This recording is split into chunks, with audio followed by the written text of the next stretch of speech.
बिस्मिल्लाहिर्रहमानिर्रहीम, अस्सलाम वालेकुम। मैं आपकी खैरियत मतलूब चाहता हूं और अपना तारुफ आपसे करवाता हूं। स्ली पॉइंट आप देख रहे हैं, मैं हूं आसिफ खान और हम आज भी क्रिकेट की बहुत सारी बातें करेंगे। पाकिस्तान क्रिकेट पर हम बात करेंगे, उसके अलावा दीगर दुनिया में क्रिकेट के मामला जो चल रहे हैं उस पर हम बात करेंगे। ख़ास तौर से बता दूँ, वेस्ट इंडीज़ की शिकस्त को आज भी हम थोड़ा सा आगे लेकर जाएंगे, क्या वजह बनी, क्योंकि मैंने भी कुछ मालूमात की है वेस्ट इंडियन क्रिकेट बोर्ड से, वो शेयर करूंगा आपसे और दीगर बातें भी करेंगे। मेरे मेहमानान हैं आज, मेरे साथ दो मेहमान हैं आज। एक तो हमेशा की तरह the angry young man Tanveer Ahmed. कैसे हो? खैरियत? अल्लाह का शुक्र। एंग्री कहाँ से? हंस तो रहा हूँ। नहीं, एंग्री तो हो, यंग मैंने गलत कह दिया, वापस लेता हूँ। यंग मैन आपने सही बोला, एंग्री को फिर भी चेंज कर सकते कहीं, लेकिन यंग यंग वही होता है। चलें ठीक है। और ये ना, ये मुझ पर तीर अंदाजी करते रहते हैं, मुझ पर फायरिंग करते रहते हैं, तो आज मैंने एक अपने लिए ना शील्ड भी ला के रखी है। मेरी फील्ड से हैं, मेरे बहुत अच्छे दोस्त हैं, जर्नलिस्ट हैं, होस्ट हैं। अब्दुल गफ्फार साहब, कैसे हो भाई? अस्सलाम वालेकुम तमाम देखने वालों को, आप दोनों को, और really good to have in your show. और बहुत ठीक हूँ मैं और looking forward for the good debate. अभी तो ठीक हो, इतने फासले में बैठे हो इसलिए ठीक हो। जी, आपने कहा ना वो एंग्री यंग मैन, तो मैंने तुमको फ्लैम पॉइंट कहा हुआ था, तो कुछ ऐसी बातें करते हैं भाई, लेकिन आज देखते हैं क्या होता है। चलें, आपसे शुरू करता हूँ भाई। बांग्लादेश पाकिस्तान की टीम पहुँच गई, जी जी, 2 टुकड़ों में पहुँची है, 2 टुकड़ों में चली थी तो पहुँची है। इसके बारे में लोग काफ़ी बातें कर रहे हैं यार, 2 टुकड़ों में क्यों गई, एक साथ क्यों नहीं गई टीम, बताइए। एकदम से हेडलाइन तो नहीं आ गई होगी, तो ग्रुप बंदी हो गई है। हाँ, नहीं, इसकी वजह यह कि पाकिस्तान टीम या दुनिया की जितनी इंटरनेशनल टीम है वो बिजनेस क्लास में सफ़र करती हैं। इस मामले में कुछ ऐसा हुआ कि दस्तियाब नहीं थी टिकट्स, इसलिए पहले कप्तान और बड़े बड़े लोग गए, सीनियर लोग ऑब्वियसली, उसके बाद फिर तमाम बाकी खिलाड़ी गए। तो दिस इज़ द रीज़न कि 2 टुकड़ों में टीम इस वजह से गई कि बिजनेस क्लास की सीट्स शायद एक साथ अवेलेबल नहीं थी, ये पर्टिकुलर फ्लाइट में नहीं होगी। इसमें खैर मैं बहुत सारी दफ़ा ये भी कहता हूँ कि शायद प्रायर चीज़ें अगर करा ली जाएँ तो शायद हो भी जाता है। बहरहाल ये एक लॉजिस्टिकल मामला है। असल बात यह कि टीम पहुँच के जेल हो गई है एंड लुकिंग फॉरवर्ड कि कुछ अच्छी परफॉर्मेंस आ जाए इस टूर के अंदर। तो तनवीर, जब आप सफ़र करते थे तो बिजनेस क्लास में करते थे? आप साउथ अफ्रीका भी गए, आप इंग्लैंड भी गए, वेस्ट इंडीज़ भी गए। जो हमारे साथ क्रिकेट में हालात हुए ना, अगर वैसे ही होते, जहाज़ में भी अगर वैसे ही रहते तो शायद बिजनेस क्लास भी नहीं मिलती, इकोनॉमी में ही जाते हम। अगर वहाँ भी कंट्रोल कर सकते थे हमें तो इकोनॉमी में जाते। ये तो हमारी किस्मत अच्छी थी कि वहाँ हमें बिजनेस क्लास मिल गई थी, और ग्राउंड में जो हमारे साथ हालात हुए, टीम जाती बिजनेस क्लास में ही है, इसके अलावा आप नहीं जाते। सिर्फ मर्दों की टीम जाती है बिजनेस क्लास में, ख़वातीन की टीम भी जाती है, लेकिन एक ख़ास डिस्टेंस से ज़्यादा की फ़्लाइट अगर हो तब उनको मिलती है इकॉनमी क्लास। और यहाँ मैं बात, गफ्फार आपको तो याद होगा, पाकिस्तान विमेन टीम के एक कोच थे मार्क कोल्स, वो न्यूजीलैंड से इकॉनमी क्लास में आया था यार, न्यूजीलैंड से इकॉनमी क्लास में। बिल्कुल। और देखिए, ठीक है, प्रोटोकॉल्स होते हैं, SOPs हैं और फॉलो होनी चाहिए, लेकिन इससे ज़्यादा बस इंपॉर्टेंट यही है कि आपकी जॉब क्या है, कोच की, सिलेक्टर्स की, या ऑब्वियसली खिलाड़ियों की, कि वो कैसे जाके आप परफॉर्म करते हो। जैसे पाकिस्तान टीम आज पहुंची है, तो बस जैसे हम लोग बात कर रहे थे अभी शो से पहले कि तकरीबन 50 दिन बाद हमें इलेक्शन होंगे। 1 जून को खेले थे, 20 जुलाई को पाकिस्तान टीम खेलेगी। सो अभी मैं बांग्लादेश और श्रीलंका की सीरीज़ के कुछ स्टैट्स भी देख रहा था। तो Bangladesh is a very serious team at their home conditions, बड़ी टीमों को बड़ा पकड़ते हैं। पाकिस्तान का गोल रिकॉर्ड उनके खिलाफ बेहतर है, बट इस टाइम बड़ी अच्छी प्रिपरेशन के साथ पहुंचे हैं। श्रीलंका में एक टफ सीरीज़ खेल के आ रहे हैं। आज भी जब मैं देख रहा था तो उन्होंने 4 आउट किए थे। अब मुझे नहीं पता लाइव स्कोर इस वक्त क्या है, बट आई थिंक पाकिस्तान के लिए एक डिफिकल्ट चैलेंज होगा। बिल्कुल। तो चैलेंज एक तो स्किल्स के हिसाब से तो होगा चैलेंज, लेकिन मौसम भी कुछ वहाँ का पाकिस्तान से मुवाफ़क़त नहीं रखता। कराची का मौसम अलग है, ढाका का ऑफकोर्स मौसम अलग है। उस हवाले से हम बांग्लादेश के एक सीनियर जर्नलिस्ट हैं, उनसे भी हम बात करेंगे। उनसे मैंने वीडियो एक मैसेज मंगवाया है to specifically know about the weather there. और जब होगा 20, 24 और 26, 20, 22 और 24 को जब मैचेस होंगे तब वेदर कैसा रहेगा, तो उसके लिए हमारे साथ जुड़े रहिए। लेकिन मैं तनवीर से बात करूं टेक्निकलिटी में, पाकिस्तान की जो टीम है उसके अंदर अगर टॉप स्कोरर पिछले टूर के देखें, पिछला टूर पाकिस्तान ने बांग्लादेश का किया था 2021 में, और वहाँ पर भी पाकिस्तान ने 3-0 हरा दिया था बांग्लादेश को। लेकिन उस टूर के जो मेन स्कोरर्स हैं ना, इसमें शामिल हैं रिजवान, इसमें नहीं है, इसमें फ़खर जमान है, इसमें हसन अली नहीं है, इसमें मोहम्मद वसीम जूनियर नहीं है, तो शादाब खान नहीं है। तो अब आप किस तरह से देख रहे हैं? देखिए, जिन प्लेयर्स की आप बात कर रहे हैं उनकी परफॉर्मेंसेस बुरी नहीं थी, परफॉर्मेंसेस बहुत अच्छी चल रही थी। और सेटल थे एक टीम के अंदर, ना उनके ऊपर इतनी बात होती थी कि जी इनकी परफॉर्मेंस नहीं है। ठीक है, शादाब के ऊपर उस वक्त बात होना शुरू हुई कि जब वो इंजर्ड हुए, उसके बाद उनकी कोई परफॉर्मेंस नहीं, कोई ना बॉलिंग में ना बैटिंग में, इन एंड आउट चलते चले गए। लेकिन देखिए, इसीलिए हम बार बार बोल रहे हैं कि जो टीम अब हमारी जा रही है ये जूनियर टीम है, इसमें सीनियर आपको कहीं भी प्लेयर नज़र नहीं आ रहे सिवाय फ़खर जमान के, जिसने सबसे ज़्यादा T20 क्रिकेट आई थिंक उसी ने खेली होगी, तो उसके अलावा कोई हमें नज़र नहीं आ रहे। मुश्किलात हो सकती हैं, इसमें कोई शक नहीं है। वेदर भी जो वहाँ पे होता है वो ज़्यादातर स्पिनर्स को वो सपोर्ट करता है, फ्लैट पिचेस, ड्राई पिचेस होती हैं।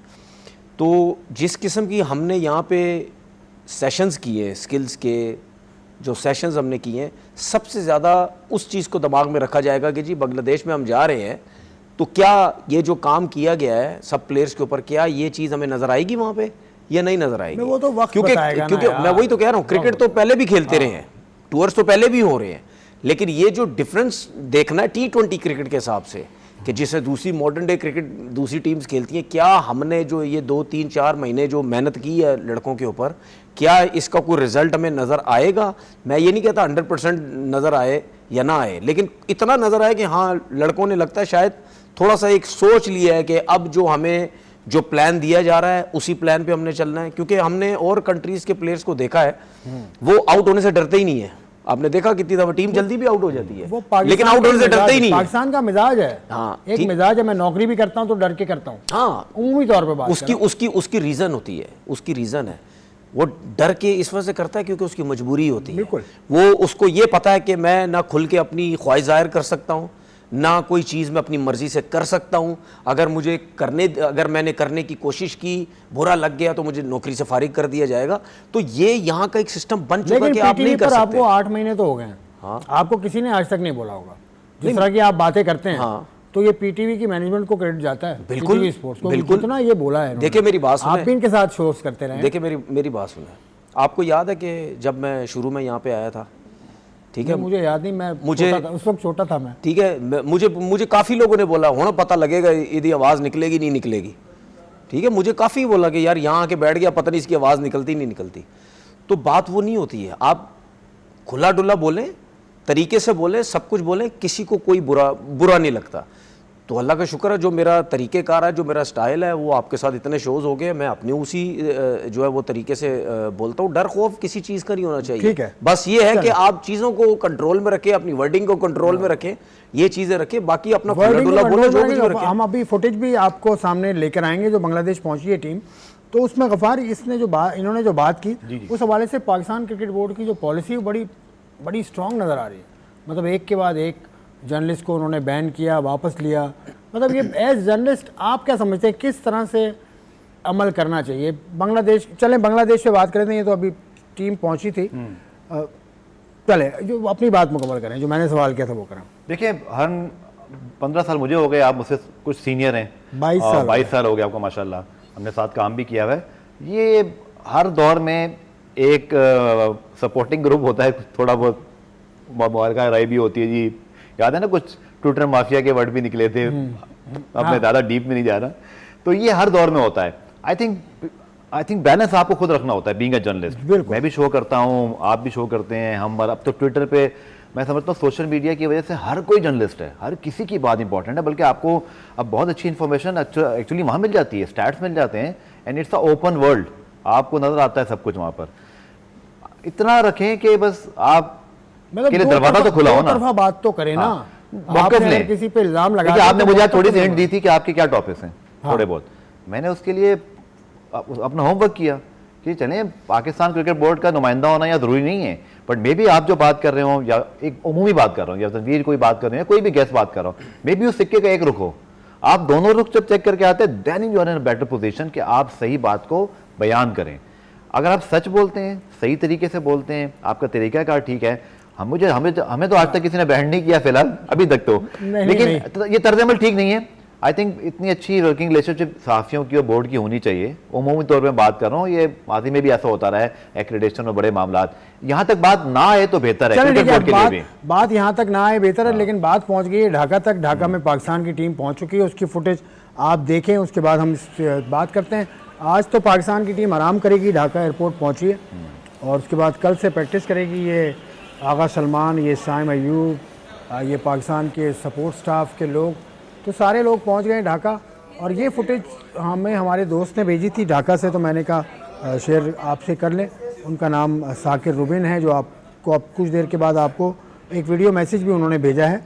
तो तनवीर, वहाँ पे स्पिनर्स कारामद होंगे। शादाब का जिक्र आपने किया था, शादाब की जगह मोहम्मद नवाज़ के बारे में यही कहा जा रहा है कि शादाब को कवर करने वाला मोहम्मद नवाज़ ही है पाकिस्तान में, ऐसा समझा जाता है माइक हेसन के मुताबिक। उन्होंने कहा नहीं, लेकिन उनका मकसद यही था कि इसको लिया है शादाब की जगह।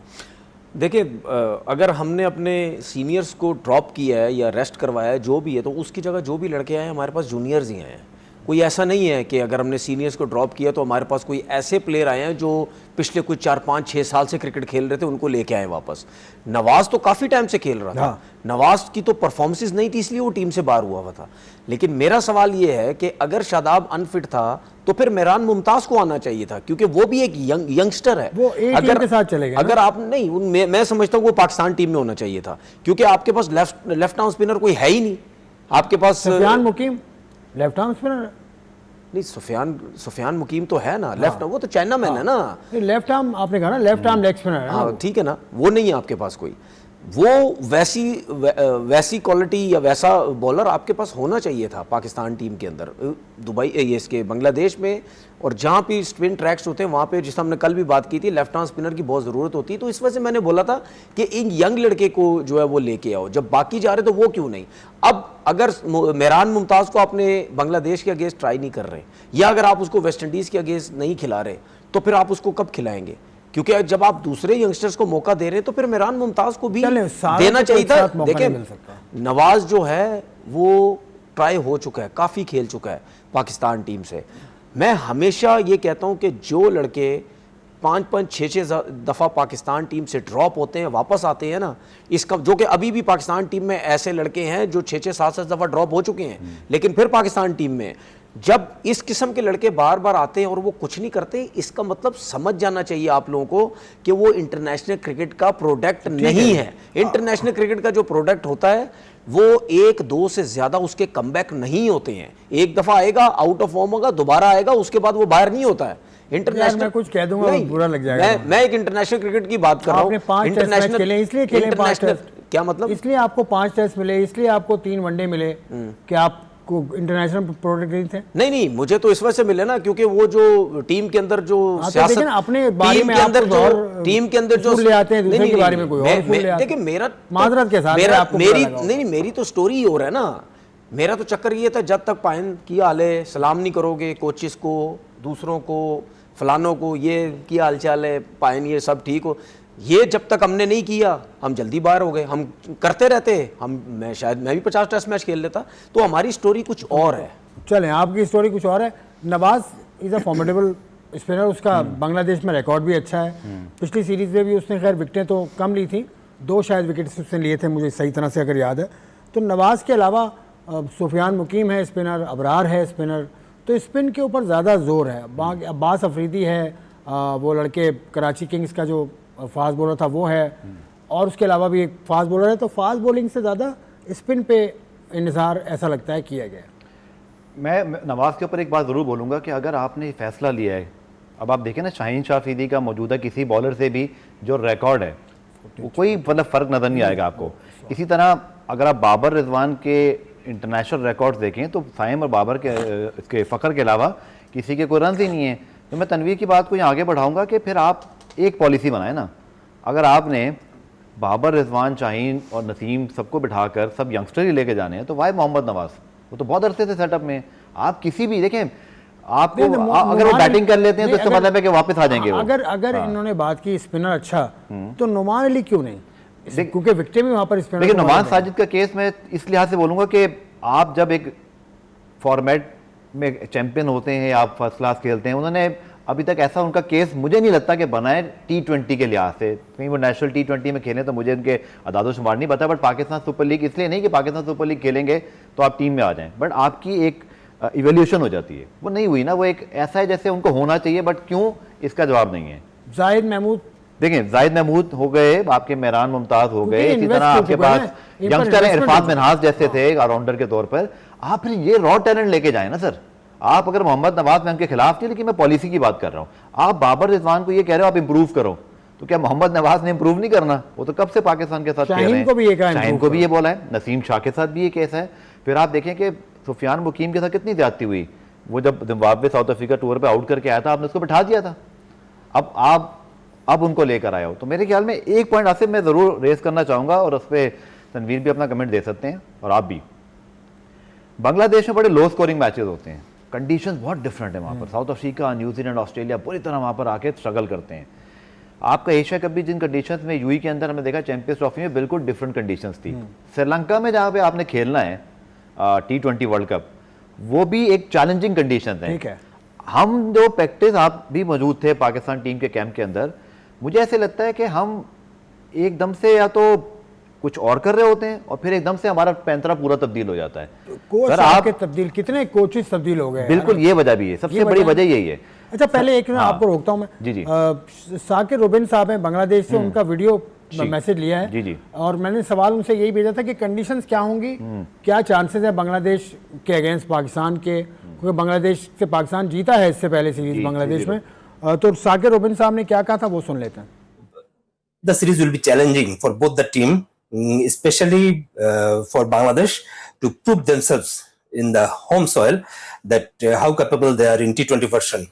And the weather of Dhaka now is rainy, and I have talked with the weather specialist about the weather at the time of the series, because the series will be played between 20 to 24th of July, the 3-match T20 series, and he said me that there is very much possibility of rain at the time of the series, especially the 3 days, the match days, 3 match days. The series will be played from Bangladesh time 6 p.m. In 3 days. So I think, and he said me also that the match will be interrupted by rain, but the condition of the Mirpur Sherebangla National Cricket Stadium is very good. If the match will be rain affected, the venue will be ready within 30 to 40 minutes. So I think if the match is rain affected, though the match is rain affected, the match can be replayed easily. So the series will be challenging for both the team, and spectators can enjoy the match easily. अच्छा जी, Sakir Rubin साहब ने आखिर में कहा कि spinners enjoy करेंगे और उसके अलावा वेदर थोड़ा सा बारिश वाला हो सकता है, लेकिन 6 बजे बांग्लादेशी वक्त के मुताबिक मैच शुरू होगा, तो सब कुछ तो ठीक है। लेकिन उन्होंने कहा चैलेंज होगा, तो किसके लिए चैलेंज है? स्पिनर्स की विकेट बन रही है या फिर तो बैट्समैन को लिए चैलेंज होगा पाकिस्तान देखिए, अगर स्पिनर्स तो जो बांग्लादेश के पास हमें नज़र आ रहे हैं, अगर वही सारे स्पिनर खेलेंगे तो उन स्पिन अटैक को देखा जाए तो उनके फिर भी कई एक्सपीरियंस हमें नज़र आते हैं। उनके जो स्पिनर हैं, अगर ताजुल इस्लाम खेलते हैं या हसन खेलते हैं, उनके ये बड़े जो है वो एक्सपीरियंस है, इनके पास बड़ा जो एक्सपीरियंस है। और हमारे नो डाउट हमारे स्पिनर्स भी अगर इब्रार को देखें, वो काफ़ी टाइम से खेल रहे हैं। सुफियान मुकीम इतनी ज़्यादा क्रिकेट खेले नहीं अभी तक, नवाज़ अभी दोबारा उनका कमबैक हुआ है, तो प्रेशर भी है हमारे कुछ नए लड़कों के ऊपर कि वह कमबैक हो रहा है, और एक्सपीरियंस भी इतना नहीं है।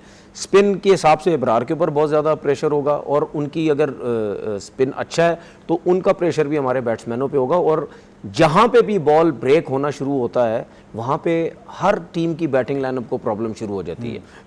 उसके बाद पूरा मैच फिर आपके स्पिनर के ऊपर चलेगा। फिर यही होगा कि जो टीम टॉस जीतेगी वो कोशिश करेगी बैटिंग करो 130-40। प्रेडिक्शन आपसे अगर मैं लूँ, मैं लेता नहीं हूँ प्रेडिक्शन का, मैं कायल नहीं हूँ, लेकिन आप क्योंकि कर भी देते हैं, क्योंकि आपने इंडिया को चैंपियंस ट्रॉफी की सेमीफाइनल से बाहर किया हुआ है। आज तक लोग पूछते हैं, कोई प्रॉब्लम नहीं है, आज तक लोग पूछते हैं, और वो लिख कर आप दे देते, लिख कर दिया था। तो आपको क्या लग रहा है? आम जिंदगी में जो बोलो, टीवी पे बोलो, कोई मसला नहीं होता यार, अपनी बात पे कायम रहो। लिखा है बस, ठीक है, हमने लिखा। 3-0 पाकिस्तान पहले सीरीज जीता था बांग्लादेश में। अब आपको क्या लग रहा है? अब जो भी टीम जीतेगी 2-1 से जीतेगी। जो भी टीम जीतेगी। और कौन सी टीम जीतेगी? वैसे मैं चाहता हूं कि पाकिस्तान जीते। आपको लगता नहीं है पाकिस्तान जीतेगी? जीत पाएगी, ऐसा एनालिसिस, टेक्निकल एनालिसिस।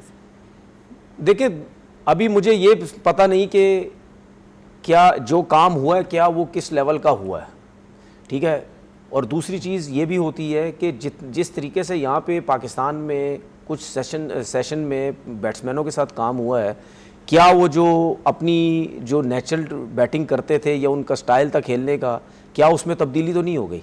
हम जो एकदम से, जिस तरह ये भी कह रहे थे ना गफ़ार के, एकदम से हम बदल देते हैं चीज़ों को, ओ जी बस अब खुला डुल्ली क्रिकेट खेलनी है, रोकने वोकने का चक्कर ख़त्म।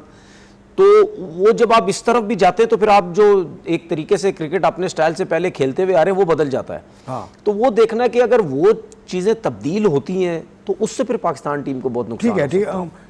इन्होंने कहा तब्दीली की बात हो रही, माइक हेसन की प्रेस कॉन्फ्रेंस थी, आप भी थे, उन्होंने ये कहा कि बाबर आजम के हवाले से बात की थी, स्पेसिफिक क्वेश्चन हुआ था, तो उन्होंने कहा उनका स्ट्राइक रेट कम है, इसमें कोई शक नहीं, लेकिन वो एकदम से 150 पे नहीं जा सकते। तो मतलब ये क्या कहना वो चाह रहे हैं कि तमाम बैटर्स के लिए मैसेज है कि strike rate is a must now, मतलब ये क्या कहना क्या चाह रहे हैं? देखिए मैं लास्ट वाली बात अपनी कंप्लीट कर लूँ कि वो जब हमारी ट्रेनिंग चल रही थी ना, उसी समय बाबर को फिर हसन को भी लिंक करता हूँ। अगर आपको याद हो कि भारत की बड़ी स्ट्रॉन्ग T20 टीम है जिन्होंने बड़े रिकॉर्ड्स बनाए, साउथ अफ्रीका जाके संजू सैमसन और बाकी सब, इसी तरह अपने मुल्क में भी उन्होंने हराया, बट जो श्रीलंका के तो वो हारे थे एक लिमिटेड ओवर्स की सीरीज़। मेरा अपने ये राय है कि या तो आपके पास फिर ऐसा होना कि जैसे ऑस्ट्रेलिया में 150 प्लस या इंडिया में 145 प्लस इस पर स्ट्राइक रेट्स हैं, पाकिस्तान की टीम में अगर आप स्ट्राइक रेट निकाल के देखें तो आपको बाबर आजम और बाकी बैट्समैनों में सिर्फ एक कहते हैं ना, जैसे अगर 130 बाबर का तो 139 पे फ़खर जमान भी गिर रहे हैं, 135 पे साइम अयूब भी खेल रहे हैं, 140 पे सलमान अली, या तो 160-70 हो ना सर।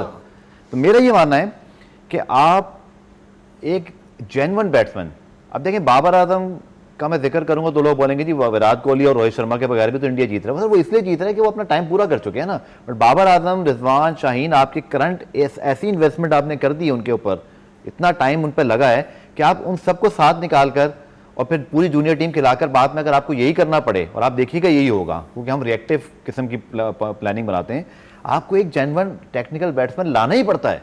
आप बांग्लादेश में, श्रीलंका में, और जब श्रीलंका की कंडीशंस में खेलेंगे, पूरी की पूरी यंग टीम उतार के जिसमें पावर हिटर्स भी नहीं है, नीचे एक्सपीरियंस भी नहीं है, खुशदिल शाह भी कोई अभी बहुत प्रूवन मैच विनर नहीं है, आपने फिर वही काम किया कि आप पूरी T20 टीम को ना एक कि जी हम कोई ब्रांड ऑफ क्रिकेट क्या होती है, ब्रांड ऑफ क्रिकेट ये होती है ना फिर 150 के स्ट्राइक रेट पे सब खेले ना, या फिर ऐसी कंडीशंस भी हो आप उन पिचेस पर जहां पर बैटिंग ने स्ट्रगल करना है, मुझे नहीं पता अगर आप 150 के स्ट्राइक रेट को अप्रोच करोगे तो आप उल्टा हो जाओगे, गलत हो जाएगा। तो मेरा ये ख्याल है कि आपको थोड़ा सा मिक्स एंड मैच लेके चलना चाहिए था। तनवीर अहमद ने एक आंख से आपको देखा था जब आपने कहा कि विराट कोहली और उनका टाइम पूरा हो चुका है, विराट और रोहित का, ये तो मानते ही नहीं, ये तो मानते ही नहीं, मैंने तो देखा ही नहीं कि ये तो मानते ही नहीं। इस लिहाज से कह रहा हूं कि उन्होंने अपनी क्रिकेट खेल ली।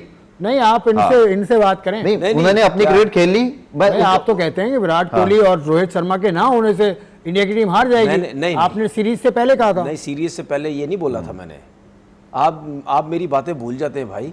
मैंने सीरीज से पहले ये बोला था कि अब देखूंगा कि विराट और रोहित शर्मा के बगैर क्या होता है, लेकिन उसके बाद आपने अगले शो में मुझे क्या बोला, आप अपनी बात पे कायम है। ठीक है, मैंने बोला जी मैं अपनी बात पे कायम हूं, इन्होंने गलत साबित किया, इन्होंने बगैर उन दोनों के अच्छा परफॉर्म किया।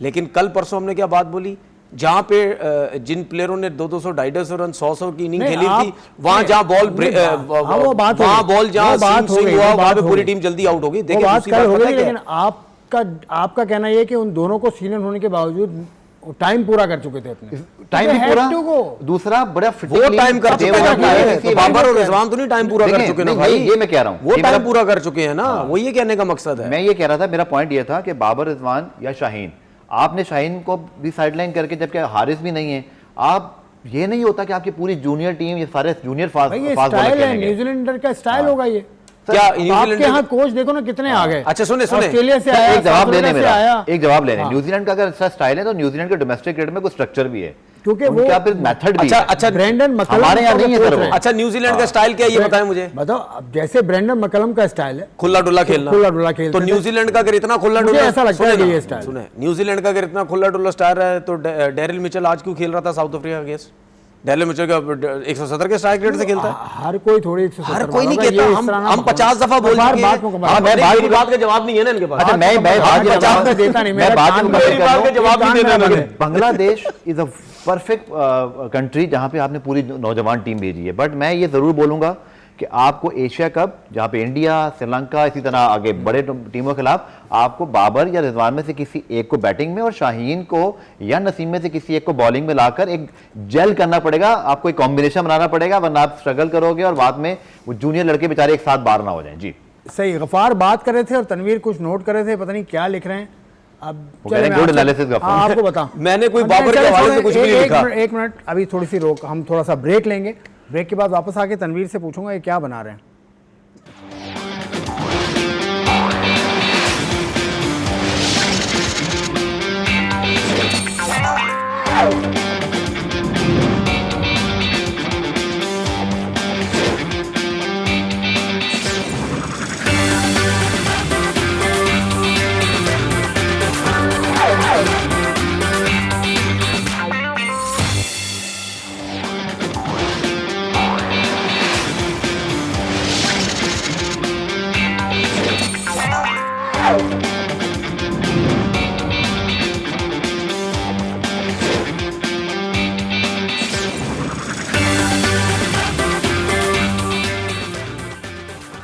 थ्री पॉइंट में एक मरतबा फिर खुशामदीद। हम बात कर रहे थे पाकिस्तान का बांग्लादेश का ट्रिप है, वहाँ 3 T20 मैचेस खेलेगी पाकिस्तान की टीम। उसके बाद पाकिस्तान की टीम को मुमकिन तौर पे वहीं से अमेरिका चले जाना है, क्योंकि अमेरिका में पाकिस्तान ने सीरीज़ खेलनी है वेस्ट इंडीज़ से 3 T20 मैचेस।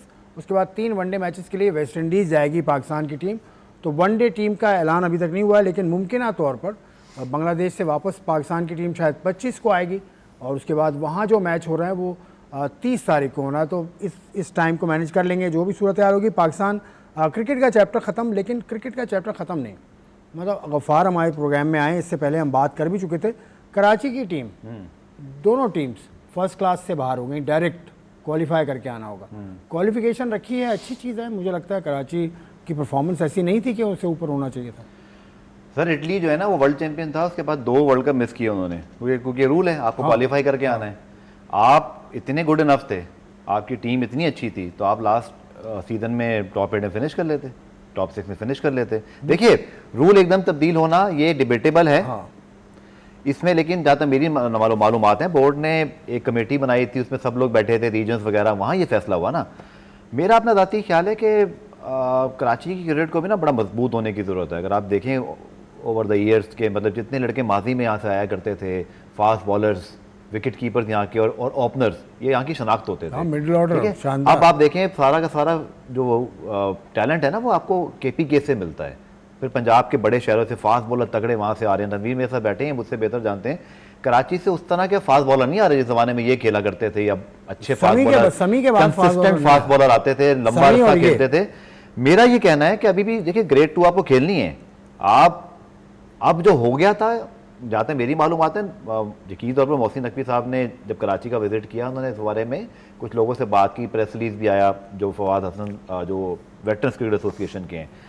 बट ये पॉइंट मैं ज़रूर रखूँगा यहाँ पर कि कराची की दोनों टीमें चाहे इस सीज़न से पिछले सीज़न में परफॉर्म किया हो, बट लास्ट सीज़न में अपनी परफॉर्मेंस वो नहीं दी। तो इसीलिए कहते हैं कि आपको देखें वजह उसमें ये भी अब देखें एक्सक्यूज़ भी हो सकते हैं, वजह भी हो सकती है, बट मैं इसको बड़ा स्ट्रेट फॉरवर्ड देखता हूँ। आपका टैलेंट सर इतना अच्छा होना चाहिए कि अगर आपके इंटरनेशनल प्लेयर पाकिस्तान के लिए खेलने चले गए कराची के, तो आपकी टीम का बिल्कुल फारिग हो जाएगी, आपका कोई बैकअप प्लान नहीं है। दूसरा, पाकिस्तान क्रिकेट बोर्ड, जिसके ऊपर बड़ी हम तनकीद करते हैं, ओवर अमूमी बात कर रहा हूँ, बट रीजन्स को कब से पाल रहे हैं यार, पैसे दिए जा रहे हैं, कोई स्पॉन्सर्स वगैरह कोई रीजन्स लाते हैं हमारे यहाँ पर, कोई है ऐसा सेटअप प्राइवेट तरीके से करके दिखा दें। कराची सिटी एसोसिएशन तो करती है, नहीं करती है, लेकिन उस तरह से नहीं है जैसे क्योंकि उनके बहुत बड़ी चीज हो। उनके जो प्रेसिडेंट हैं वो काफी मतलब वो ओन करते हैं एक फ्रेंचाइज को, फ्रेंचाइज तो उन्होंने अपना स्टेडियम भी बनाया है अभी। सर ये बड़ी अच्छी बातें हैं, लेकिन रिलायबिलिटी में ओवरऑल स्ट्रक्चर की बात कर रहा हूँ डोमेस्टिक की, वो नहीं है सर। अब तक तो बहुत, और माजरत के साथ तमाम के तमाम रीजन्स के, मैं किसी का नाम नहीं ले रहा, सबको पता है, सब लोग बहुत तवील अरसे से काम कर रहे हैं। सेटअप तो बहुत पहले बन जाने चाहिए थे, आपकी एकेडमीज बन जानी चाहिए थी, आपके बैकअप्स बन जाने चाहिए थे। पाकिस्तान क्रिकेट बोर्ड ने अगर कॉन्स्टिट्यूशन में आपको बहुत सारी चीज़ें दी हैं, तो इसका आउटकम भी ऐसा नहीं दिया। कराची के लिए मेरा सिर्फ पॉइंट ये सर, आप ये जरूर बोलें कि थोड़ी सी हमारे साथ बदकिस्मती होगी कि जिस सीजन में बुरा खेले अगले सीजन में तब्दीली हो गई, बट ये एवेल्यूएशन जरूर करें कि लास्ट सीजन ऐसा क्यों हुआ। एक कमेटी बनी हुई थी, ये बात हमसे अब्दुल्ला खुरम न्याजी साहब जो आपके साथ हमारे साथ थे, उन्होंने भी यही बात की थी। तो इस पर कुछ ऐड तो नहीं करना आपने कराची क्रिकेट पे? आप काफ़ी बात हम कर चुके हैं। नहीं, देखिए एक तो आप फ्री हैंड दे एसोसिएशंस को, जो मैं काफ़ी अरसे से सिलेक्शन भी वही करते हैं अब तो, ठीक है, हैंडी तो है, ये तो मैं कह रहा हूँ। नहीं, स्पॉन्सर के हिसाब से cricket board, Pakistan cricket board से तो साइड पे कर दो। पाकिस्तान क्रिकेट बोर्ड सिर्फ इंटरनेशनल चीज़ों को देखे बस, बाकी पैसा जनरेट करना, सब कुछ करना, इन्वेस्टमेंट करना टीम्स के लिए, जो चीज़ें हो सकती है, स्पॉन्सर, सिलेक्शन कमेटी, अपनी रीजन की हर चीज़ होनी चाहिए। लेकिन अगर आप उनको टोटल फ्री हैंड देते हैं जिस तरह दुनिया की और सिस्टम में सब कुछ होता है, इंडिया में अगर जब आप इस तरह करेंगे तो फिर उसके बाद इनसे सवाल किए जाएंगे। फिर उसके बाद पाकिस्तान क्रिकेट बोर्ड एसोसिएशन से, रीजन से सवाल करे, सेक्रेटरी से सवाल करे, प्रेसिडेंट से सवाल करे कि भाई हम आपको दिया हुआ सब कुछ, हम तो आप इंटरफेयर नहीं कर रहे हर चीज़ों को, आप क्यों नहीं दिखा रहे, क्यों नहीं आप ये सारे काम कर रहे। ऐसे करके जब सारे रीजन्स तगड़े होंगे ना, फिर ये क्रिकेट बोर्ड को इन्वॉल्व होने की जरूरत ही नहीं पड़ेगी। ठीक है। फिर सारे रीजन्स स्ट्रांग इतने होंगे, ये और खुद ही अपनी इन्वेस्टमेंट करके ये टीवी पे मैचेस भी दिखाएंगे, ये पूरे लाइव मैचेस दिखा सकते हैं। फिर ऐसा नहीं होगा एक सेमीफाइनल आएगा या सिर्फ फाइनल आएगा, हर चीज हो सकती है। अच्छा, उसके बाद लाइव स्ट्रीम टीवी पर नहीं गए। एक चीज इसमें, एक चीज बहुत इंपॉर्टेंट है जो मैं हमेशा कहता हूं और सोचता भी हूं, इतना कुछ होने के बावजूद भी सियासत है हमारे रीजन में। जब इतना पैसा एक रीजन में इन्वॉल्व हो जाएगा ना, ठीक है, और सियासत बढ़ने के ज्यादा चांसेस है। चले, तो वो जो सियासत है ना, वो नहीं होनी चाहिए। आगे आपको मैं मूड अच्छा कर दूंगा, आगे जो बात मैं बताने जा रहा हूं ना आपको, मेरा मूड हमेशा अच्छा रहता है। आपने अब्दुल्ला खुरम न्याजी साहब से एक फरमाइश की थी कि कोचेस का कोई निज़ाम बनाए, सेटअप बनाए, तो उस हवाले से पाकिस्तान क्रिकेट बोर्ड ने आज एक नोटिफिकेशन दिया, इंटरनल है मेरे पास, वो आ गई है कॉपी उसकी। लेकिन अच्छी बात है, अफवार बात मुकम्मल अपनी करें तो फिर मैं। अच्छा, तनवीर का जो पॉइंट था ना, मैं ये बता दूं कि आपको याद है कुछ अर्से पहले बोर्ड ने कुछ स्पॉन्सरशिप दी थी, रीजन्स को सीईओज बनाए थे, कुछ ऐसी चीज़ हुई थी। सर बोर्ड ने कभी नहीं रोका। मैं एक ओवरऑल बात कर रहा हूँ, रीजन्स कैपेबल हैं तनवीर साहब कि वो अपने प्लेयर्स को क्या सेंट्रल कॉन्ट्रैक्ट के लाखों रुपए दे सकते हैं, स्पॉन्सरशिप ला सकते हैं, ग्राउंड चला सकते हैं। नहीं है सर, यही तो मैं रो रहा हूँ कि आपके रीजन्स को, आपके एसोसिएशंस को बहुत प्रोफेशनली पहले अपने आप को ठीक करने की जरूरत है। बोर्ड आज सर पैसा बंद कर देना या सारे मामला जो उनकी फैसिलिटीज हैं, तो आप तो एक सीजन नहीं करा सकते। नहीं, वो तो जाहिर सी ये बात प्रॉब्लम नहीं है। करा सकते, लेकिन भाई इंटरफेरेंस अभी भी आप देखें तो मुझे जहां तक पता है वहां का सिलेक्टर और कोच ही टीम सिलेक्ट करता है, अनलेस कि अगर पीसीबी के पास जब लिस्ट जाती है और अगर आपको कोई डिजर्विंग नेम आता है तो पीसीबी का इस्तेकाक भी है कि भाई ये लड़का इसमें अगर नहीं है, इंटरफेरेंस तो नहीं है बट एक चेक है। मेरा अपना ये मानना है कि रीजन्स और एसोसिएशन को ना अब तक जितने अरसे से लोग बैठे में, अच्छा, बहुत प्रोफेशनल होना चाहिए था। अच्छा, ये जो गफार ने एक बात बोली है ना, देखिए बात ये है कि इसका मतलब क्या है कि फिर जो रीजन के जो सेक्रेटरीज हैं या प्रेसिडेंट हैं या करता धरता हैं, तो इसका मतलब क्या वो सिर्फ अपनी सीटों के लिए बैठे हुए, फिर वो किस लिए बैठे हुए? फिर उनका काम है ये सब कुछ करना। स्पॉन्सर लाते कोई भी नहीं लाता। भाई मेरा सिर्फ कहने का मकसद ये है ना कि उनका सिर्फ काम ये है कि बस सीटों पे बैठ जाओ, उनका काम है ना सब कुछ करो, स्पॉन्सर लेके आओ, चीजों को लेके आओ। मैं कुछ बोल, प्लीज खत्म करो ये झगड़े। ये आपका टॉपिक नहीं था इसलिए हम बात कर रहे थे। यार मैं मौजूद हूँ ना यहाँ पर, मैं मौजूद हूँ। चले आप करें। आपने भी हमने आपको एक ब्रीफ किया था शुरू में, बिल्कुल, कि ये काम नहीं करना। चलो खैर, पाकिस्तान क्रिकेट बोर्ड ने एक अच्छा काम कर लिया, उन्होंने बना दी है कोचेस अफेयर्स कमेटी, जिसके अंदर है आकिब जावेद, अब्दुल्ला खुरम न्याजी, अब्दुल फैसल मालिक, माइक हेसन, शाहिद असलम और इमरान अब्बास। तो ये आपके सामने है जी, इसको पढ़ लें। इसमें कोचेस का तमाम प्रोफेशनल बुनियादों पर, प्रोफेशनल खतूत पर कोचेस को आप हायरिंग भी करेंगे, उनको प्रोफेशनली उनको बताएंगे भी, उनकी हायरिंग फायरिंग सब इस कमेटी के हाथ में। तो स्ट्रीमलाइन हो रहा है प्रोसेस। बोले। अच्छा, मुझसे पूछ रहे हैं। मैंने कहा तनवीर को आपने, देखिए इसमें एक बात मैं ज़रूर बोलूँगा कि हमारे यहाँ आपको याद है जब रमीज़ राजा थे तो फॉरेन कोचेज भी आए थे, आसिफ याद है ना आपको, जिसमें इंग्लैंड से कुछ कोचेज आए थे। मेरा सिर्फ ये कहना है कि ये सब प्रैक्टिस आप करें, ये तो सीजन के बाद बैठ के होनी है ना, ग्राउंड पे क्या कर रहे हैं आप। मतलब इंग्लैंड ने 2015 में जब मार खाई तो उसके बाद 2019 में वर्ल्ड चैंपियन थे 2 मरतबा, क्योंकि उन्होंने पूरा का पूरा सिस्टम तब्दील किया ग्राउंड में। रहता नहीं ना यार सर, यही तो मरोना है ना।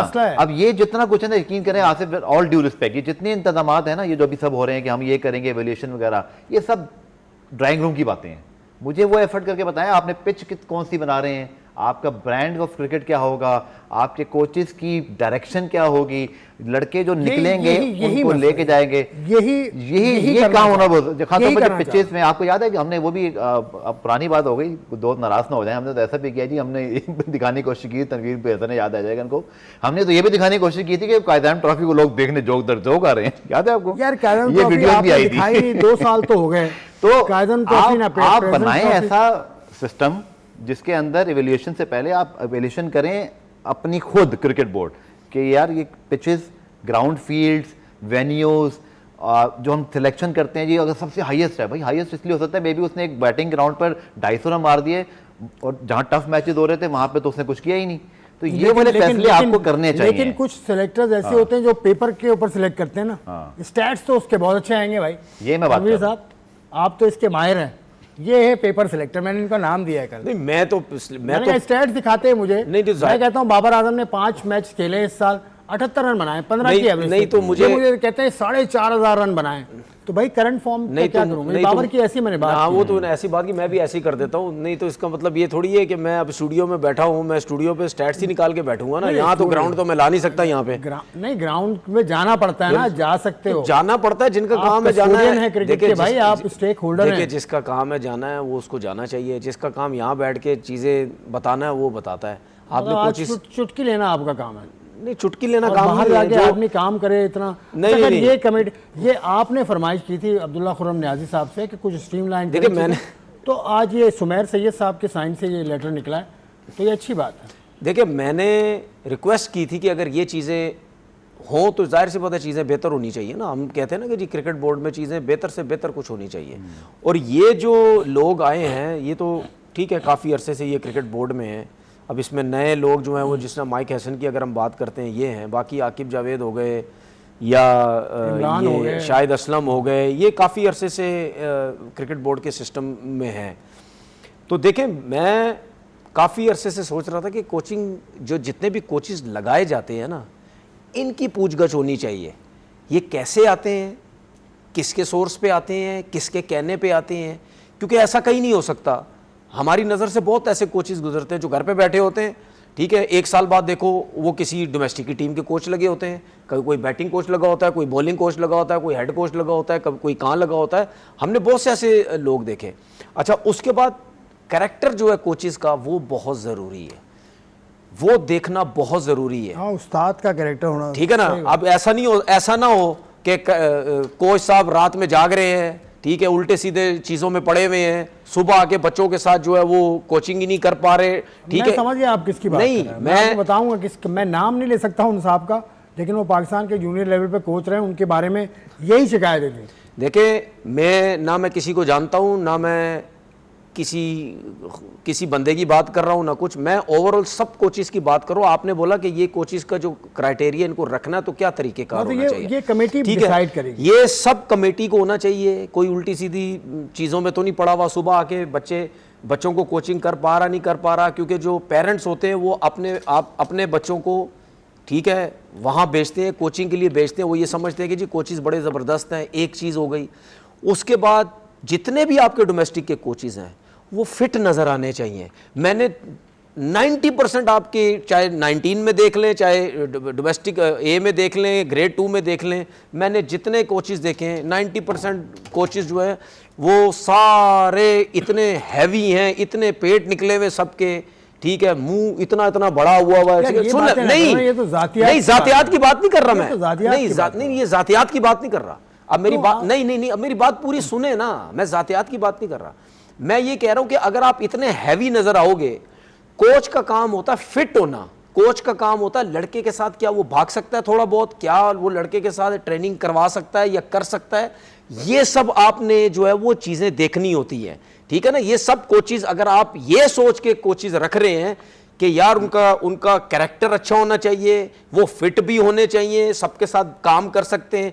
अब इन सब कोचेस को ज्यादातर आप देख लो, जैसे ही 12 बजते हैं, लंच स्टार्ट होता है मैच के अंदर, प्लेयर से पहले उनकी प्लेटें इतनी भरी हुई होती हैं, वो इतना सुने ना, ठीक है ना, जाती बातें नहीं, जाती बातें नहीं है। मैं ये बात करूं जो अगर कोचेस कह रहे हैं ना कि यार हम इस तरह कर रहे तो हैं। अब करेगी, एक चीज बनी है, ये इसको करने तो तो भाई दो। तो जाहिर सी बात है, जब हमने रिक्वेस्ट हमने बात की थी तो हम सारी चीजें बताएंगे, ये सब कुछ। उसके बाद आप भी इस उसके कमेटी बाद में- ये काम करने के बाद आप फिर ट्रेनर्स की तरफ भी आए। ट्रेनर्स भी आपके फिट होने चाहिए, फिटनेस उनकी अच्छी हो, फिजिक अच्छी, ठीक है। तगड़े, जरा जिम शिम किया वो हो, पता चले कि यार एक ट्रेनर है। ठीक है। प्लेयर ये ना बोल सके कि भाई तू हमें ट्रेनिंग करा रहा, अपने आप को हाँ, देख के सही है, आए। ये तो जो ये बात सब उन्होंने की, चीजें अपना जो ना थोड़ा एक प्रोफेशनल चीजें गियर हैं। शिफ्ट कर रहा हूँ। Professional फिटनेस के चीजें हैं। हिसाब से डैरेन सेमी फिट भी लगते हैं, एक्टिव भी लगते हैं, लेकिन उनकी टीम वेस्ट इंडीज 27 रन पे आउट हो गई ऑस्ट्रेलिया से। बिल्कुल। तो फिर वो कहाँ गई बात भाई, क्यों आउट हो गई, पहले तो ये आप बताएं, क्योंकि कल आप इस प्रोग्राम का हिस्सा नहीं थे। देखिए, जूम आउट अगर हम इस चीज़ को करें तो पिंक बॉल जो है ना प्रॉब्लम करती है, और बैट्समैनों को हमने देखा है कि उनको प्रॉब्लम होती है उसको पिक करने में भी। एक और चीज़, ऑस्ट्रेलिया की बॉलिंग क्लास भी देखें। मैंने ट्वीट भी किया था कि हम बात करते हैं वो 80s के great West Indies fast bowling बैठी, जिसमें होल्डिंग, क्रॉफ्ट, इसी तरह जोएल गार्डनर और बहुत सारे, मार्श और मेल्कम मार्शल द ग्रेट। फिर उसके बाद हमने देखा कि वसीम वकार जैसे पेयर आए, मैकग्रा, गिलेस्पी, इसी तरह। बट ये तो देखें इनको ज़रा, एक लाइन 500 प्लस करके बैठा हुआ है, 300 प्लस हो गई है जी इसकी कमिंस की। इसी तरह हैजलवुड को आप देखें, बॉलैंड को लेकर आए तो वो उससे बड़ा स्टार है, उसको जब Hat-trick मौका कर ली मिलता है वो हैट्रिक करता है, 4 विकेट लेता है, इतनी बड़ी बॉलिंग है। लेकिन to be honest, West Indies की टीम के पास शे होप, इसी तरह ब्रेंडन किंग है, उनके पास एक दो और बैट्समैन है, ब्रैथवेट। ये बुरे रिकॉर्ड्स नहीं हैं इनके, ये मतलब 40s के करीब इनकी लोग की एवरेजेस हैं। बट एक क्लास शो किया ऑस्ट्रेलिया ने भी। वेस्ट इंडीज़ तो चले अपने तो ही उन्होंने बहुत ही बुरा खेला, बट अगर आप देखें तो पिंक बॉल का फैक्टर बहुत बड़ा फैक्टर है, और जो उनका रिकॉर्ड है मिचेल स्टार्क का वो बहुत ही शानदार है। आप इस सीरीज में पूरा अगर एवेल्यूशन करेंगे तो ऑस्ट्रेलिया की बैटिंग ने थ्रू आउट स्ट्रगल किया है। अजारी जोसेफ ने, शमार जोसेफ ने बहुत शानदार बॉलिंग की है। यहाँ भी टारगेट आई थिंक 200 समथिंग था, ये कोई बहुत बड़ा टारगेट नहीं है। लेकिन वेस्ट इंडीज़ को आई थिंक टेस्ट क्रिकेट में अगर ठीक करना है, मैं बहुत ज़्यादा उनके डोमेस्टिक के बारे में नहीं जानता, बट जो मुझे समझ में आता है कि वो बहुत अरसे से एक लिमिटेड ओवर्स के स्पेशलिस्ट बहुत बन गए ज़्यादा। हैं, काल और उनके बोर्ड के साथ ताल्लुकात खराब रहे। यही डैरेन सैमी, हाँ। आपको याद है कि मुझे याद है जब 2016 शाबाश वर्ल्ड आजमी के वो कप खेला। कप्तान बने थे तो उस वक्त वो अपनी टीम से बैंड हुए थे। तो शाहिद आफरीदी, जावेद आफरीदी जब दुबई में एक ड्राफ्ट हो रहा था, उन्होंने कहा था कि हम इनको रिस्पेक्ट दे रहे हैं। शाहिद आफरीदी स्टेप कप्तानी से पीछे हटे थे, डैरेन सैमी, शाबाश आजमी के उस वक्त कप्तान बने थे। उन्होंने कहा ये वर्ल्ड कप जितवाने वाला कप्तान है, हमारी टीम में हो तो ये फिर कैप्टन होना चाहिए। वो उनके तो क्रिकेट शाहिद बोर्ड आफरीदी ने भी उनको स्पेस दिया था। ठीक तो मुझे लगता है कि वेस्ट इंडीज या कोई भी टीम जब टेस्ट क्रिकेट में इतना स्ट्रगल करती है ना, इट्स अ क्लियर इंडिकेशन कि उनकी फर्स्ट क्लास इतनी अच्छी नहीं है। अब वो करने के जा रहे हैं। उनके क्रिकेट बोर्ड के चेयरमैन ने स्टेटमेंट दिया है कि जो उनके साबिक क्रिकेटर्स हैं बड़े, वो सर जोड़कर बैठ रहे हैं। अभी मैंने उनसे पूछा, अभी तक जवाब नहीं आया उनका कि कब बैठेंगे, लेकिन लारा, विव रिचर्ड्स, मतलब उनके यहाँ तो क्या क्या लोग थे, वो सब बैठेंगे सर जोड़ के। तो ये कोई मसले का हल निकलेगा इससे? देखिए, मैं वेस्ट इंडीज़ की क्रिकेट को देख के बहुत इजी एक आइडिया हो सकता है कि उनकी कंट्री में सिस्टम है ही नहीं, सिस्टम कुछ भी नहीं है। फिर भी इतने बड़े-बड़े प्लेयर सियासत पैदा नजर आती है उनकी क्रिकेट। बड़े बड़े प्लेयर, आप जिन 2 प्लेयर का नाम कह रहे हैं वो नेचुरल टैलेंटेड प्लेयर हैं। एक लिस्ट है, मैं फास्ट बॉलिंग की एक लिस्ट। मैं वही तो कह रहा हूं, आपने जिन 2 प्लेयर का नाम लिया, ये हाईली नेचुरल टैलेंटेड प्लेयर थे भाई, ये नेचुरल टैलेंटेड प्लेयर थे। ठीक है, इसी तरीके से इनके अलावा भी जितने भी थे वो भी टैलेंटेड, नेचुरल टैलेंटेड प्लेयर थे। बॉलर्स की बात करते हैं, सारे तेज आए, तेज फास्ट बॉलर, सारा वो नेचुरल होता है। अच्छा, मेहनत होती है लेकिन नेचुरल। दूसरी बात ये कि ऐसे कभी भी नहीं हो सकता। मैं चैलेंज के साथ कहता हूं, दुनिया के बड़े से बड़े लेजेंड आप इस टेबल के चारों तरफ बिठा दें, उनको बोलें आप क्रिकेट ठीक करके बता दें, जिस मुल्क में सिस्टम नहीं है, ठीक है, वो अगले 10 साल तक ठीक नहीं कर सकते। जो मर्जी कर लो, जितना एक्सपीरियंस उनसे पूछ लो, जो मर्जी वो बता दें, अपने 30 साल का एक्सपीरियंस बता देंगे सारे, कभी भी नहीं ठीक हो सकता। कैसे ठीक होगा? जब आपकी कंट्री में सिस्टम होगा, ठीक है, मेरिट चलेगा, ठीक है, नीचे से क्लब क्रिकेट हो गई, 19 हो गई, 16 हो गई, ए हो गई, सब कुछ। हम क्यों स्ट्रगल कर रहे हैं? हमें क्यों प्रॉब्लम होती है?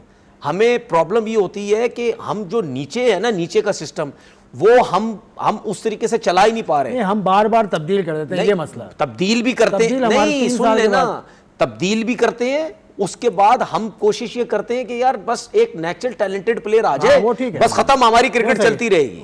ठीक है, इसी तरीके से वेस्ट इंडीज का भी यही सिस्टम है। आप यार ज्यादा सोचने की जरूरत ही नहीं है। जिन कंट्रीज की सिस्टम तगड़े हैं उनकी टीम क्यों नहीं लंबे लंबे अरसे तक गिरती नीचे? बाबा, उनकी ठीक क्यों है, नहीं गिरती? ठीक है, क्योंकि उनके सिस्टम बहुत तगड़े हैं, वो मेरिट लाते हैं। इनके सिस्टम में इतने बड़े बड़े प्लेयर, बिल्कुल ठीक कह रहे हैं। माइकल होल्डिंग के ताल्लुकात क्रिकेट बोर्ड से ख़राब थे, उन्होंने एक ख़त लिख दिया था आईसीसी को। फिर उसके बाद अभी डेव कैमरून उनके इससे पहले चीफ थे। इससे पहले सिस्टम उन्होंने ठीक करने की कोशिश की। 2-3 साल पहले वो रिचर्ड पाइबर्स को उन्होंने डायरेक्टर बनाया था। जेमी एडम्स उनके डायरेक्टर थे 2018 में जब टीम यहाँ आई थी। उनके जो क्रिकेटर्स की जो उनकी एक एसोसिएशन है, वो रिकार्डो, वो उसके पाउल, उसके वो तो सब कुछ है, लेकिन सही कह रहे हैं, एक डायरेक्शन नहीं है। हर कोई अपने आप से एक दूसरे से लड़ता है। वहाँ पर नाम नहीं लूँगा मैं, लेकिन बड़े बड़े खिलाड़ी एक दूसरे की शक्ल नहीं देखना चाहते। आपको एक चीज़ बताऊं, वेस्ट इंडीज़ की जितनी भी बड़ी बैटिंग लाइनअप थी ना, जितने बड़े प्लेयर भी थे, उनमें वाहिद आपको एक ऐसा प्लेयर नज़र आता था, आप कहते थे यार ये नेचुरल टैलेंटेड नज़र नहीं आता। अगर हम ये आपने बात की जिनकी जिमी एडम की, ठीक है, ये ठीक है, ये वाहिद, मुझे 1-2 और प्लेयर ऐसे, मुझे नाम जहन में नहीं आ रहा, ये आपको ऐसे टीम में नजर आते थे कि यार ये मैच लेके चलने वाले नॉर्मल लेफ्ट हैंड, ये ऐसे प्लेयर थे कि मैच लेके चलने वाले, ये कोई ऐसे नेचुरल टैलेंटेड नहीं थे। उसके अलावा आप जितने भी ओपनर्स देख लें, जितने तीसरे नंबर के प्लेयर देख लें, चलो वो सब टैलेंटेड। प्रोग्राम खत्म होने जा रहा है, तो इंग्लैंड और इंडिया का टेस्ट मैच है, उसको इन्होंने तो कहा कि इंडिया वो जो मतलब नहीं कर पाएगा, क्योंकि हिलता हुआ गेंद खेलना आसान नहीं है इनके मुताबिक। आपकी क्या असेसमेंट है उस टेस्ट मैच की? बहुत शानदार टेस्ट मैच हुआ। देखिए, सीरीज जब शुरू हुई थी तो मेरी ये राय थी कि 2 बड़े प्लेयर्स फिर बीच में जसप्रीत बुमराह ने एक टेस्ट फिनिश किया। बहुत दाद देना पड़ेगी देखें इंडियन सेटअप को यहाँ पर, कि तीनों टेस्ट में अगर आप देखें तो वो विनिंग पोजीशन में थे। 380 चेस रोज़ नहीं होते जो पहले टेस्ट मैच हुए, वहाँ वो बेहतर कर सकते थे, बट दे वर कंपेटिटिव। दूसरा मैच बुमराह के बगैर जीते। तीसरे टेस्ट में दे केम वेरी नियर, 22 रन की डिफीट थी, जो बहुत ही शानदार मैच हुआ, हम सब ने इसको एंजॉय किया। ये बात तो भारत ने साबित कर दी कि उनके पास जो टैलेंट है, और वो अब भी, जबकि अभी उनके पास बड़े नाम नहीं बने, Shubman Gill is very young captain. इसी तरह आप जायसवाल को देखें, आप पंत वापस आए हुए हैं, इसी तरह KR राहुल। आई थिंक मुझे थोड़ी हैरानगी हुई कि जैसे वो नायर को जो वापस लेकर आए, जिसने बहुत पहले एक बड़ी इनिंग खेली थी, अब वो वापस आए। मुझे थोड़ा सा उन पर ये ज़रूर हुआ कि इंडिया ऐसे करता नहीं है कि बहुत पुराना किसी प्लेयर को वो वापसी कराएं। बट इंग्लैंड भी वो इंग्लैंड नहीं है जो ब्रॉड, एंडरसन, स्टोक्स पहले वाले। अब स्टोक्स भी जो है ना, वो उन्होंने स्पिरिट तो दिखाई, but I think Jofra Archer की जो एंट्री हुई है ना तीसरे टेस्ट में, वो बड़ी टाइमली थी इंग्लैंड के लिए। उन्होंने स्पार्क किया इंग्लैंड की बॉलिंग। अभी आप देखें ना, ऐसी नहीं नजर आ रही जो बहुत थ्रेटनिंग किस्म की होगी, जैसे स्टार्क हैं, कमिंस हैं, हैदरवुड हैं, वर्ल्ड क्लास किस्म के ना, वो लाइन लेंथ। अभी ब्रायडन कार्स भी पाकिस्तान आए थे, उभरते हुए राउंडर है, बट अभी टाइम लगेगा। इसी तरह अगर आप देखते हैं बाकी बॉलर, क्रिस वॉक्स बहुत अरसे से खेल रहे हैं, बट उनकी वो परफॉर्मेंसेज नहीं है। तो इंडिया ने उसका फायदा भी उठाया, लेकिन ये बड़े लकी हैं इंग्लैंड वाले के 2 टेस्ट मैचेस ऐसी पोजीशन में आके उन्होंने जीत लिए जो शायद इंडिया इनसे छीन सकता था। तो really looking forward for the next 2 test matches. लेकिन इंडिया को एक प्रॉब्लम है, वो जो रन चेस में उनके पास एक विराट कोहली फैक्टर होता था, एक देखिए आपने जीता हो, जैसे बेन स्टोक एक लीडर हैं, उन्होंने वर्ल्ड कप जितवाया विराट कोहली का रिकॉर्ड इंग्लैंड में अच्छा नहीं है, लेकिन वो रन चेस वाली सिचुएशन में बेहतर हैं। और वो एक बहुत डिजास्टर सीरीज के बाद अगली सीरीज में वो बहुत कंपेटिटिव थे। ब्रॉड एंडरसन ने उनको पहली सीरीज में बहुत तंग किया, बट उसके बाद उन्होंने वहाँ रन किए अगली सीरीज में। मुझे ऐसे लगता है कि इंडिया को थोड़ा सा ना पहली मर्तबा करके दिखाना पड़ेगा उनके बहुत सारे प्लेयर्स को। जैसे बेन स्टोक एक, और जो रूट एक प्रूवन वर्ल्ड क्लास प्लेयर है, और बेन स्टोक की जो लीडरशिप है ना, मुझे वो फर्क नजर आ रही है इस पूरे सीरीज के अंदर। चले जी, आप वो खत्म हो गया, वक्त खत्म हो गया। आप तो बात कर चुके हैं इंडिया की और इंग्लैंड की, काफ़ी बात कर चुके हैं, काफ़ी बात कर चुके हैं। गफ़ार, आपकी आमद का शुक्रिया। तनवीर अहमद, आपकी रोज़ाना की तरह आज भी आमद का शुक्रिया। रोज़ आते हो, अच्छे लगते हो। अच्छी बात है, रोज मुलाकात करनी चाहिए ना। मुस्कुराओ, कैमरा देख के हाथ हिलाओ। नहीं, मैं तो मुस्कुरा भी रहा हूँ। आप सबको अल्लाह हाफिज़। तनवीर की तरफ से हो चुका है। तो गफ़ार की आमद का शुक्रिया एक मरतबा फिर। आपका प्रोग्राम देखने का शुक्रिया। खुदा हाफिज़।